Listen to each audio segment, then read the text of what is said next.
Hi everybody. Already థంబ్‌నెయిల్‌లో చూసే ఉంటారు. ఈరోజు వచ్చేసి మీకు లీన్ బల్క్ అనేది ఎలా చేయాలనేది స్టెప్ బై స్టెప్ అయితే చెప్తాను. ఆల్రెడీ మన ఛానల్ ఫాలో అవుతున్నట్లయితే మీకు ఆల్రెడీ మన ట్రాన్స్ఫర్మేషన్ అయితే చూసే ఉంటారు. వీడియో అనేది స్టెప్ బై స్టెప్ చెప్పడం జరుగుతుంది. మీరు కనుక స్కిప్ చేసినట్లయితే వాల్యుబుల్ ఇన్ఫర్మేషన్ అయితే మిస్ అయిపోతారు. మీకు కూడా ఎలాంటి రిజల్ట్ అయితే ఉండదు. ఫస్ట్ మనం న్యూట్రిషన్ టిప్స్తో అయితే స్టార్ట్ చేద్దాం. ఫస్ట్ పాయింట్ వచ్చేసి క్యాలరీ సర్ప్లస్. అంటే మనం డే మొత్తంలో జిమ్ చేయగా అండ్ మన వర్కౌట్స్ అన్ని కంప్లీట్ అయిపోగా మనకి డే మొత్తంలో 250 to 500 క్యాలరీస్ అనేది సర్ప్లస్లో ఉండాలి, అంటే ఎక్స్ట్రా ఉండాలి. అప్పుడు మనకి మజిల్ గెయిన్ అవ్వడానికి ఛాన్స్ ఉంటుంది. మీకు క్యాలరీ కౌంటింగ్ అనేది ఎలా చేయాలో తెలియకపోతే మనం ఫస్ట్ ఏ ఐటెం తీసుకుంటున్నామో అది గూగుల్ చేయండి. దాని యొక్క 100 grams న్యూట్రిషన్ ఫ్యాక్ట్స్ అనేవి వస్తాయి. అక్కడ క్యాలరీస్తో పాటు ఎంత ప్రోటీన్ ఉంటుంది, ఫుల్ ఇన్ఫర్మేషన్ అయితే ఉంటుంది. మనం అలా ఈజీగా క్యాలరీస్ అయితే కౌంట్ చేసుకోవచ్చు. న్యూట్రిషన్ టిప్స్లో మనకి సెకండ్ పాయింట్ వచ్చేసి మ్యాక్రో న్యూట్రియంట్ బ్యాలెన్స్. అంటే మనం ఫస్ట్ వచ్చేసి ప్రోటీన్ మీద ఫోకస్ చేయాలి. ప్రోటీన్ ఎంత తీసుకోవాలంటే ఎగ్జాంపుల్గా 50 kgs పర్సన్ ఉంటే దానికి 1 kg బాడీ వెయిట్కి 1.2 to 1.6 grams అని తీసుకోవాలి. మనం 1.6 తీసుకుంటే 50 kg పర్సన్ ఉన్నారనుకోండి, అతను ఎంత తీసుకోవాలంటే ఎగ్జాంపుల్గా 80 grams ప్రోటీన్ అనేది తీసుకోవాలి. అలా డే మొత్తంలో కంప్లీట్ చేయాలి. అది కూడా ఎలా కంప్లీట్ చేయాలంటే ఆ మీల్లో ప్రోటీన్తో పాటు మంచి కార్బోహైడ్రేట్స్ అండ్ హెల్దీ ఫ్యాట్స్ అనేవి కూడా యాడ్ చేసుకోవాలి. అప్పుడు మనకి మజిల్ గెయిన్ అవ్వడానికి ఛాన్స్ ఉంటుంది. మన న్యూట్రిషన్ టిప్స్లో థర్డ్ పాయింట్ వచ్చేసి ఈట్ ప్రోటీన్ రిచ్ ఫుడ్స్. అంటే మనకి ప్రోటీన్ ఎక్కువ ఉన్న ఫుడ్స్ అయితే తీసుకోవాలి. అంటే మనకి like chicken, eggs and dairy products and plant based అనేది చాలా ఉంటాయి. అండ్ మన ఛానల్లో కూడా చాలా వీడియోస్ అయితే చేస్తాం. 2-3 వీడియోస్ చేస్తాం. అవి చూస్తే మీకు ఐడియా వచ్చేస్తుంది. ఈ ప్రోటీన్ రిచ్ ఫుడ్స్ తినటం వల్ల మనకి మజిల్ గెయిన్ అవ్వడానికి ఛాన్స్ ఉంటుంది.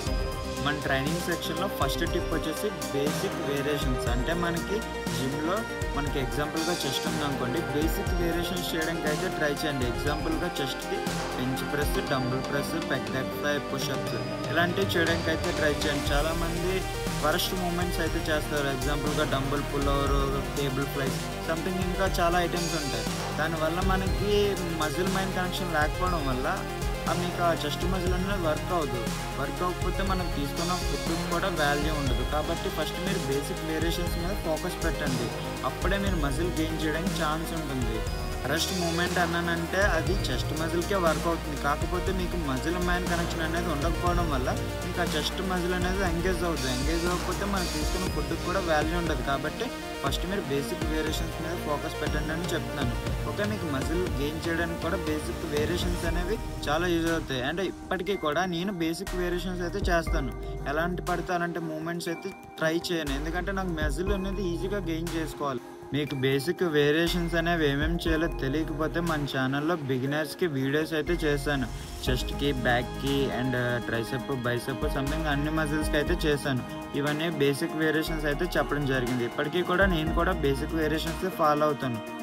ట్రైనింగ్ సెక్షన్లో సెకండ్ పాయింట్ వచ్చేసి ప్రోగ్రెసివ్ ఓవర్లోడ్. ఇది అనేది వెరీ వెరీ వెరీ ఇంపార్టెంట్. ఎందుకంటే చాలామంది ఒకటే వెయిట్ని సంవత్సరాలు చేస్తారు. ఎప్పటికి కూడా వెయిట్ అనేది ఇంక్రీజ్ చేయరు, ఎందుకంటే భయపడతారు. చాలామంది భయపడ్డా కానీ సంథింగ్ ఏదైనా సరే మనం వెయిట్ అనేది ఇంక్రీజ్ చేయాలి. అప్పుడే మన మజిల్ అనేది కూడా గెయిన్ అవుతుంది. అంటే మన మజిల్ సైజ్ అనేది కూడా ఇంప్రూవ్మెంట్ అవుతుంది. మీకు మజిల్ గెయిన్ అవ్వాలంటే మీరు డే బై డే అనేది ఇంక్రీజ్ చేయాలి. ఒక్కసారి ఇంక్రీజ్ చేస్తే ఎవ్వరూ చేయలేము, అది నేను కూడా చేయలేను. సో కాబట్టి మీరు ప్రోగ్రెసివ్ ఓవర్లోడ్ అనేది చాలా ఇంపార్టెంట్. ఇది మాత్రం గుర్తుపెట్టుకోండి. మన ట్రైనింగ్ సెక్షన్లో థర్డ్ టిప్ వచ్చేసి కన్సిస్టెన్సీ. చాలామంది ఏం చేస్తారంటే డే 1 జాయిన్ అవుతారు, డే 2కి సీబమ్ లాగా, రానీ కాల్మన్ లాగా మజిల్స్ వచ్చేయాలన్నమాట. వాళ్ళు చేసిన హార్డ్ వర్క్, వాళ్ళు చేసిన సాక్రిఫైజెస్ ఏం ఉండవు. సో మనకి కన్సిస్టెన్సీ అనేది చాలా ఇంపార్టెంట్. బిగినర్స్కి కనీసం 3 months అయితే పడుతుంది. నా ఎక్స్పీరియన్స్ బట్టి నేను డే 1 నుంచి 3 months తర్వాతే నేను ఏం చేస్తున్నాను అనేది నాకు తెలిసింది. అంటే అప్పటికే నా మజిల్ మైండ్ కనెక్షన్ అనేది ఇంప్రూవ్ అయింది. సో మీకు కన్సిస్టెన్సీ అనేది చాలా ఇంపార్టెంట్. పేషెన్స్ కూడా చాలా అయితే ఉండాలి. కనీసం వీక్ మొత్తం కాకపోయినా వీక్లీ వన్స్ హాలిడే వచ్చినా సరే, వీక్లీ ట్వైస్ హాలిడే వచ్చినా సరే ఒక 4 to 5 days అనేదైనా వర్కౌట్ చేయడానికి అయితే ట్రై చేయండి. అప్పుడే మీకు రిజల్ట్ అనేది కూడా ఉంటుంది. ఎడిషనల్ టిప్స్లో సెకండ్ టిప్ వచ్చేసి డైట్ మానిటర్ అయితే చేసుకోవాలి. ఎందుకంటే మనకి డైట్ అనేది కూడా చాలా చాలా ఇంపార్టెంట్. మన చాలామంది ఒకటే డైట్ని సంవత్సరాలు ఫాలో అవుతారు, కానీ అలా అవ్వదు. మనం వెయిట్స్ అనేవి ఇంక్రీజ్ చేస్తున్నప్పుడు మన మజిల్ అనేది కూడా ప్రోటీన్ ఇంటేక్ అనేది ఇంకా ఎక్కువ అడుగుతుంది. అప్పుడు మనం చెక్ చేసుకోవాలి, మన మజిల్ గ్రోత్ అవుతుందా, పర్ఫెక్ట్గా రికవరీ అవుతుందా, ప్రతి కూడా పర్ఫెక్ట్గా అయితే మానిటర్ చేసుకోవాలి. మన ఎడిషనల్ టిప్స్లో థర్డ్ పాయింట్ వచ్చేసి స్టే హైడ్రేట్. అంటే మనకి వాటర్ ఇంటేక్ అనేది కూడా ప్రాపర్గా అయితే తీసుకోవాలి. చాలామంది ఏం చేస్తారంటే వాష్రూమ్కి వస్తుందని చెప్పి వాటర్ తాగడం మానేస్తారు. అలా చేస్తే మనకి బాడీ అనేది పర్ఫెక్ట్గా రికవర్ అవ్వదు. మనం వాటర్ తాగడం వల్ల మన body recovery and muscle growth అనేది కూడా ప్రాపర్గా ఉంటుంది. సో మనకి వాటర్ అనేది కూడా చాలా చాలా ఇంపార్టెంట్. మీకు ఈ టిప్స్లో ఏ టిప్స్ అనేది కూడా మిస్ అయినా సరే మీకు రిజల్ట్ అనేది అంత త్వరగా అయితే రాదు. సో ఈ టిప్స్ ఫాలో అవడానికి అయితే ట్రై చేయండి. ఎడిషనల్ టిప్స్లో లాస్ట్ టిప్ వచ్చేసి స్లీప్ అనేది కూడా చాలా చాలా చాలా ఇంపార్టెంట్. మన స్లీప్లోనే మజిల్ గ్రోత్ అండ్ రికవరీ అనేది కూడా అవుతుంది. సో ఈ టిప్స్లో ఏ టిప్ అనేది మిస్ అయినా సరే మీ రిజల్ట్ అనేది చాలా స్లో అయిపోతుంది. సో ఈ టిప్స్ అనేవి ఖచ్చితంగా ఫాలో అయితే మీకు రిజల్ట్ అనేది కూడా 100% అయితే ఉంటుంది. సో నేను కూడా నా స్టార్టింగ్ బిగినర్ స్టేజ్ నుంచి లీన్ నుంచి బల్క్ అవడానికి ఈ టిప్స్ అయితే ఫాలో అయ్యాను. సో మీరు కూడా ఈ టిప్స్ ఫాలో అవి ఖచ్చితంగా రిజల్ట్ వచ్చిందా లేదా అనేది నాకు ఖచ్చితంగా అయితే కామెంట్ చేయండి. సో ఈ వీడియో అనేది మీకు చాలా ఇన్ఫర్మేషన్గా అనిపిస్తే ఖచ్చితంగా సబ్స్క్రైబ్ అయితే చేసుకోవడం మర్చిపోకండి. అండ్ ఈ ఇన్ఫర్మేషన్ తెలియని మీ ఫ్రెండ్స్కి కూడా షేర్ చేయండి.